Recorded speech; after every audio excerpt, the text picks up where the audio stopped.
In this session, we're going to be discussing the theme of exploring AI and building a smarter future. And our first speaker on this topic this morning is Jamie Hinton, who's the CEO of Razor. And he'll be exploring in his own inimitable way, and I'm slightly worried he's put a white coat on, but he's going to be looking into whether AI is probably the best or the worst thing for humanity. And there's also some references to crabs along the way. So I'll hand it over to Jamie. You can explain everything.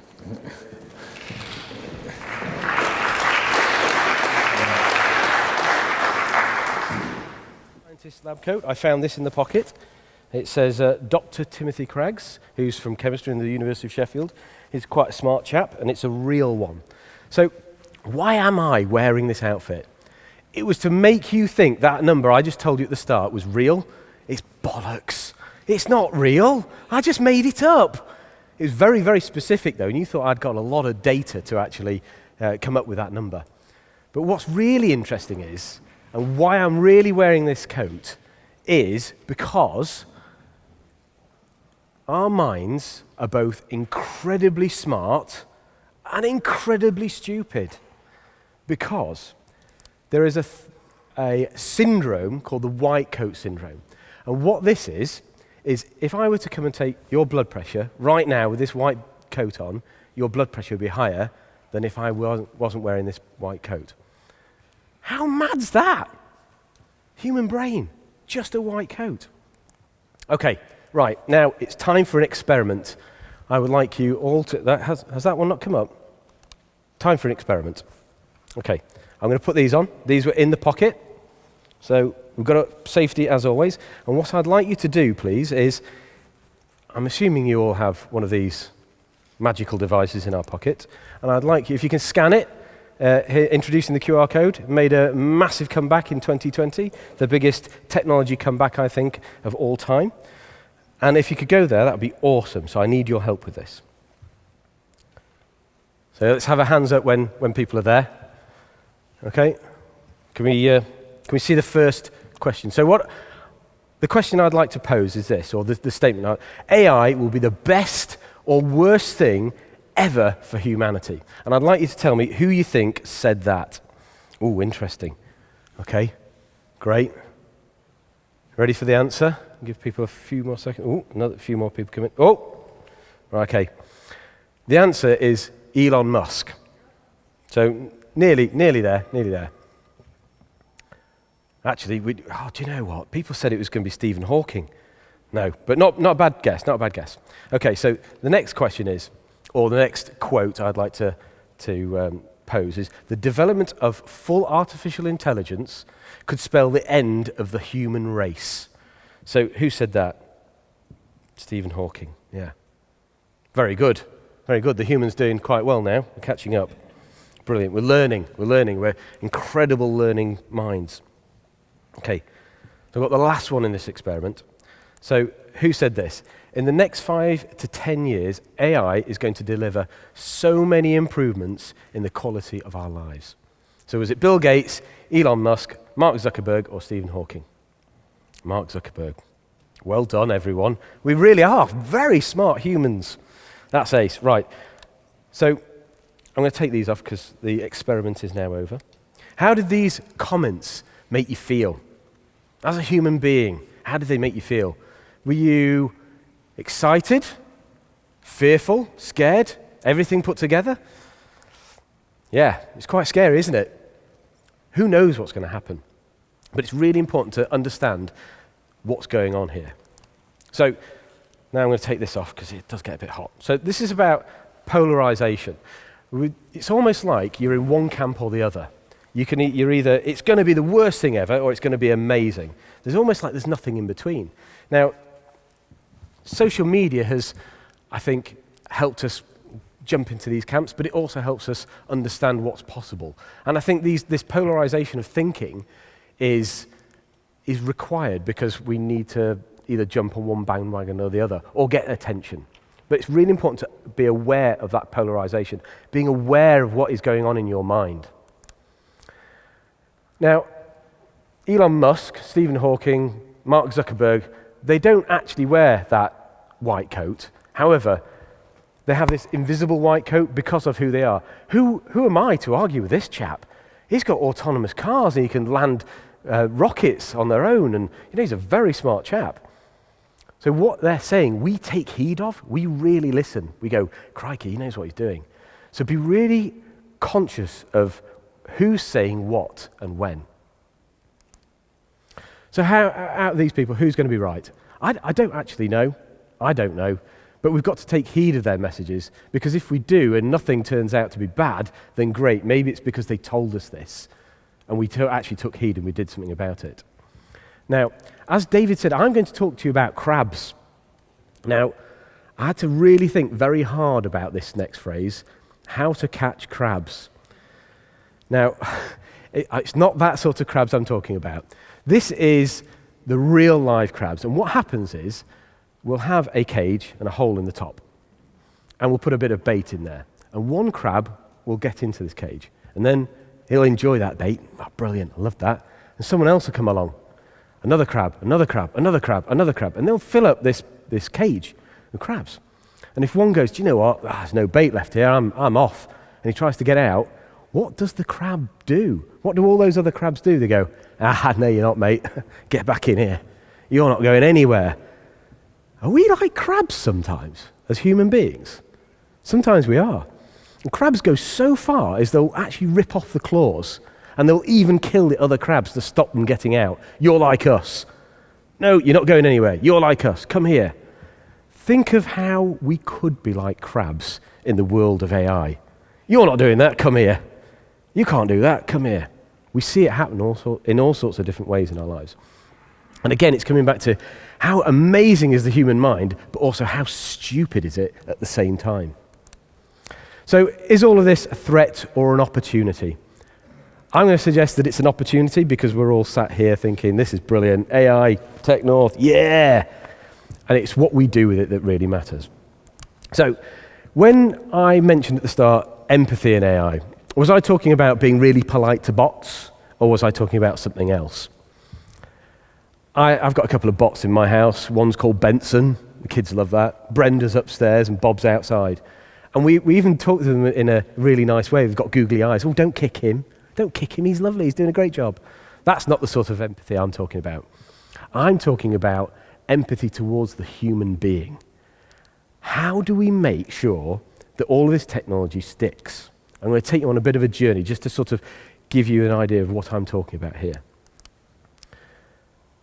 We humans have something called a negativity bias. Now, this has come from evolution.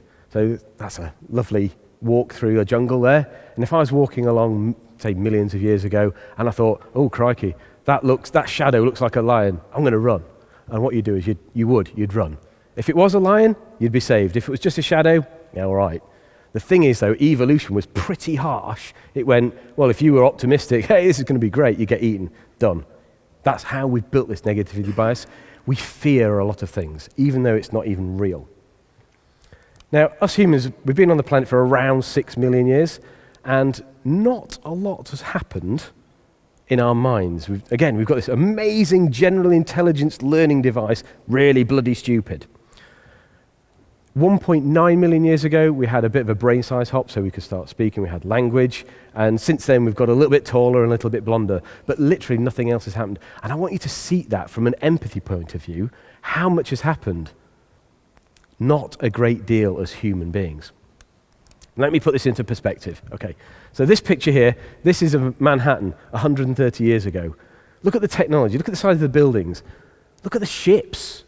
Would you go on that ship now? Probably not.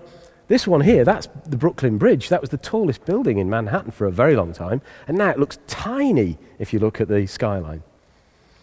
That to me was just mind-blowing. I'm fascinated by it. What's happened in 132 years. That's a nothing, that's a speck.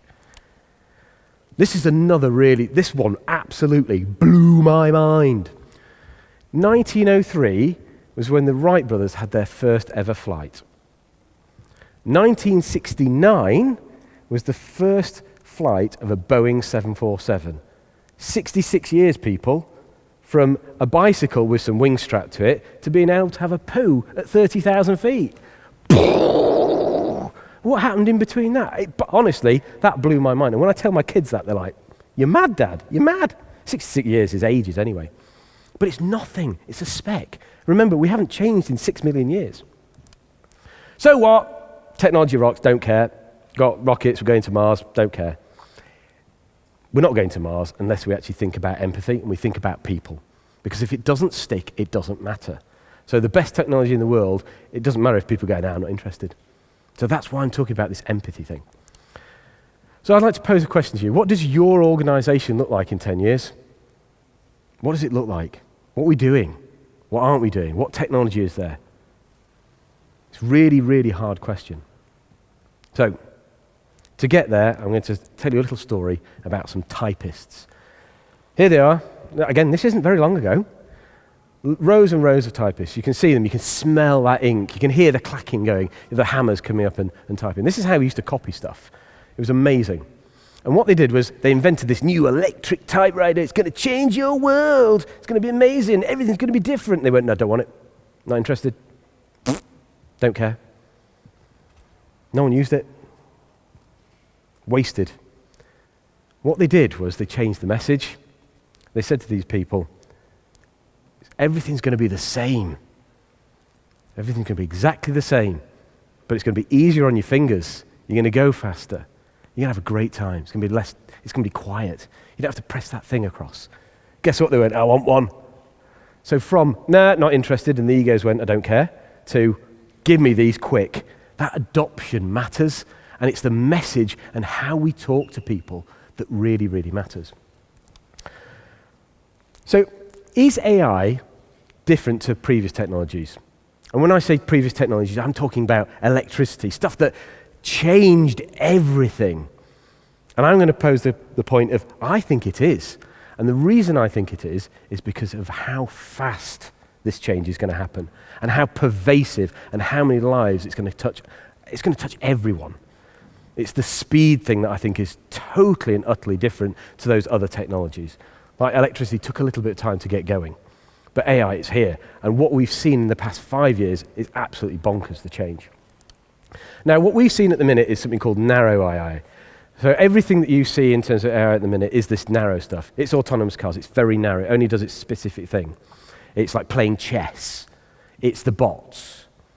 When we talk about general intelligence, which is the amazing human mind, now we're talking a totally different thing.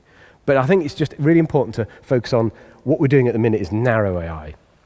And it's going to change a lot. And this comes to the point of Moravec's paradox. Has anyone heard of Moravec's paradox before? Yeah, great. Some people have. Moravec's paradox was identified in the 80s. And this was where they understood that there's a lot of stuff that we find really hard, the human being finds really hard, is actually relatively easy to program. This is that short-term tactical stuff. It's the playing chess. It's the playing Go. That's easier to program. Even driving a car is easier. What's really hard and almost extremely difficult to program is this other stuff that we humans just go, we're bloody brilliant at it. Like, watch this. I can walk. Smooth. Boston Dynamics, they're doing a good job, but I don't know about that. Do you know what I mean? It's crazy, isn't it? But it's really, really, really hard to program. And we've had 6 million years just to reinforce that. You get a computer to try and smell. We go, yeah. Well, actually, if we haven't had COVID, it's all right. We've got that nailed. But smelling, the millions of different scents that we can smell, that's really, really, really hard to program. So what can we learn? And why am I telling you that? Why does that matter? The message we say to people really, really matters. But also, in terms of Moravec's paradox, why don't we go get the computers to do the stuff we're rubbish at, but they're blooming good at? Let's combine this together. Playing chess, yeah, okay, we're not going to beat them now. They've got that covered. The short-term tactical, we've got no chance. But combine that with the human instinct, the long-term strategic views, the pattern matching, which is, I don't know if you've seen AlphaGo's documentary where DeepMind beats the world's best Go player. Move 37, blew the computer apart. That we need to combine humans, and that's the message we should be giving. So, AI to truly work, I believe we need to get people to want it and accept it. And the sweet spot to success is this combination of the data, the interface, and the people. And this is probably where we at Razor think of things a bit differently. We have usability experts to do data. What? You don't need them. What do they know? Colory, shiny pictures. But it's really important to start with these people, understand what they need and what they don't need, understand the message we're going to give to them, understand the journey, understand all of that sort of stuff. And how are we going to interface? And I'm not just talking about in a screen, I'm talking about that voice interface. Do you design that conversation? Maybe there's no interface. There is no spoon.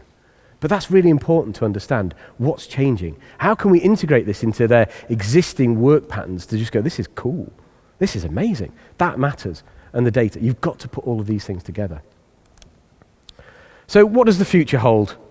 And these predictions are really, really difficult. I think anyone who's going to make a big, bold prediction it's scary. I don't like to do it. I don't know enough. I really don't. But I'm going to make a prediction, even though I just said I won't. I predict that the future is going to be different. And I think you're probably expecting that. And it's a bit contrived, but it's so true. The future will be different. It has been every single day. Maybe it's a bit slow, the transition, but I tell you what, even just driving through Leeds, it's like, wow, this is different. If you've been here all the time and for the past 3 years, you don't notice, but the future will be different. And we always say the best way to predict your future is to create it. That's a great quote from Peter Drucker, and he's still not wrong. It's absolutely awesome. I'd like to ask you a question of, what does your data future look like? What are you going to do? How are you going to create your future? Because what we do today, what we listen to, the actions we take, are going to create our future.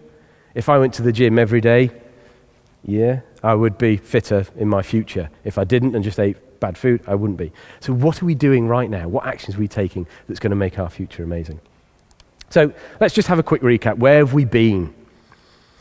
Humans are both incredibly smart and bloody simple at the same time.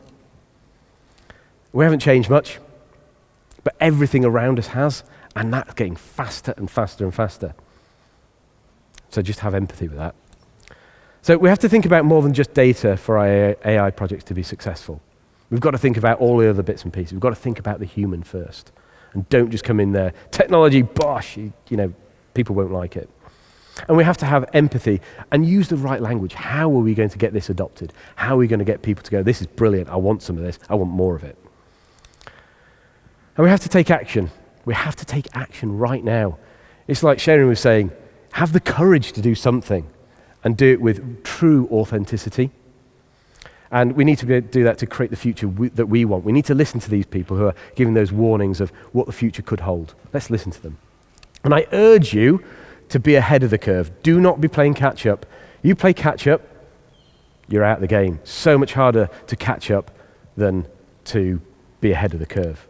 So I want you to be faster. I want you to encourage the people who are using this stuff to be faster. We want to use this AI to make people stronger. Even the bionic suits, that sort of stuff. That's what we want. And everything we create, we need to make people superhuman. That combination, I think, is magic. Really, really special.